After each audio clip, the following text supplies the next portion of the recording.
նախատեքստը քաղաքական է։ Գիտեք, ես կարծում եմ, որ այս գործընթացում խնդիր ունեն իշխանությունները, որովհետև իրենք պետք է հասկանան, թե ինչպես են այս գործընթացը ավարտի հասցնում, որովհետև զրո իրավական գործընթաց, որևիցե տեսակի մեղադրանքները ոչ մի ձևով չեն հիմնավորվում, եւ այս իշխանությունները պետք է մտածեն, թե ինչպես են սրա ավարտը տալու եւ ինչպես են այս 18 արդարների հարցը լուծելու։ Սակայն կարծում եմ, որ մեր համար շատ կարևոր է, որպեսզի որքան հնարավոր է տեղի ունենա իշխանափոխություն եւ այս դատական ֆարսերը, որը ոչ միայն այս նստավայրում է, այլ մենք ամեն օր տեսնում ենք, որ տարբեր դատարաններում տարբեր այսպիսի իշխանահաճո դատավարություններ են տեղի ունենում, դրա ավարտի միակ երաշխիքը այս իշխանությունների հեռանալն է։ Պարոն Հակոբյան, մենք տեսանք, որ Արցախի հանրապետության մասին հիշատակումը արցախցիների հավաքական վերադարձի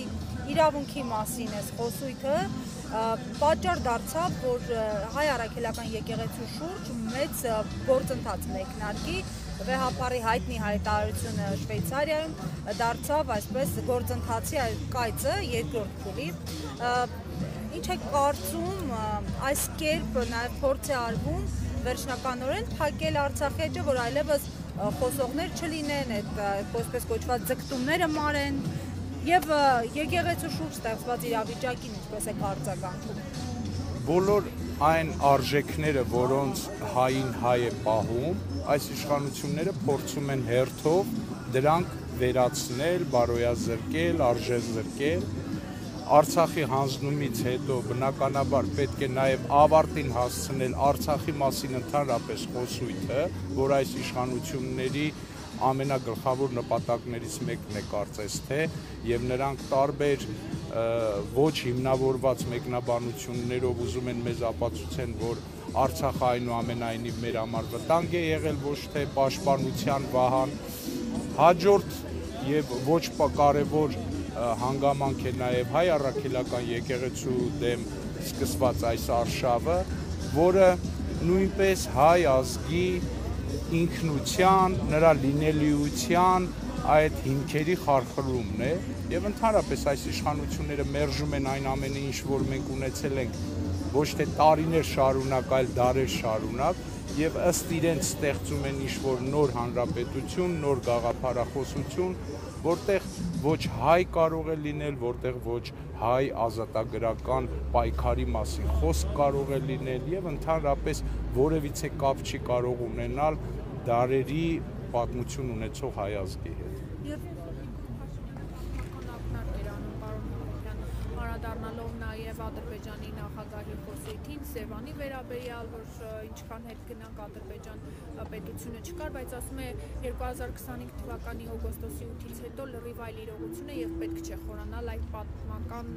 մանրուքների մեջ։ Գիտեք, գալու է ժամանակ, որ Նիկոլ Փաշինյանի եւ նրա իշխանությունների այսօրվա իրականությունը նույնպես դառնալու է պատմություն եւ կարծես թե մենք այդ ժամանակ չպետք է խորանանք այն պատմական երևույթների մեջ, որը այսօր մեր իրականությունն է։ Նիկոլ Փաշինյանը կարող է որոշ ժամանակով լինել Հայաստանի Հանրապետության վարչապետ, սակայն նա չի կարող ջնջել, վերացնել հայ ժողովրդի պատմությունը եւ ուղղակի ինչ որ ձևով ցանկանալ Ադրբեջանի Հանրապետության այդ հանցավոր ռազմաքաղաքական իշխանության խոսույթը արդարացնել, դրա համար սկսել դեմ խոսել հայ ազգի պատմությանը, կարծում եմ եւս այս իշխանությունների վարած քաղաքականության հիմնական առանցքներից մեկն է։ Հայ ժողովրդի պատմությունը ոչ մեզանով է սկսվել, ոչ էլ մեզանով ավարտվելու է եւ կարծում եմ, որ պատմական արդարությունը վերականգնվելու է եւ այս բոլոր այսօրվա ոչ հայեցի արարքներին պատասխան է տրվելու։ Շնորհակալ եմ, պարոն Հակոբյան։